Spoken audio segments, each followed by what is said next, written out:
White mold's a disease that usually shows up after the blossoms have all fallen off and it's starting to set pods. Usually comes in a little later in the year.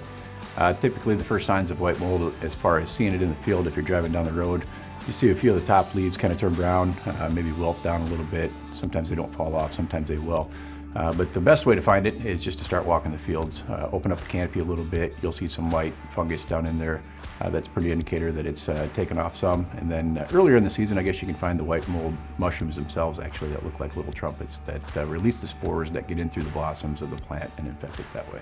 It thrives in a dark, damp place. So anytime you get an early canopy, a quick canopy, and you start getting that little microenvironment underneath the canopy of the beans, underneath the leaves, where it's cool and damp, that's when those mushrooms take off. So a lot of times the best way to control it is just to try to open up that canopy or prolong canopy, which is counterintuitive to what you don't really want to do with a soybean plant.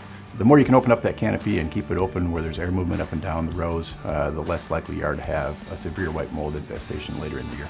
You know, it can terribly impact yield to the extent that, you know, up to 50–60% of yield potential can be lost if it's bad enough. I don't usually see it that bad. We've got a lot of soybean varieties that have good tolerance to soybean white mold, so that's helped us control it to a pretty good extent. But if you do get the right conditions, it can be pretty substantially bad for the soybeans. In fact, you know, in the last couple of years, I guess I've seen some issues where we've had maybe 15 to 20 bushel yield loss in spots of the field.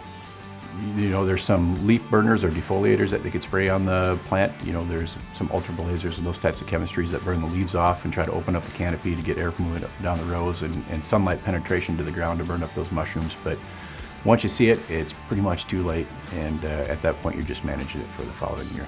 If you find white mold in your field, contact your local Stine representative.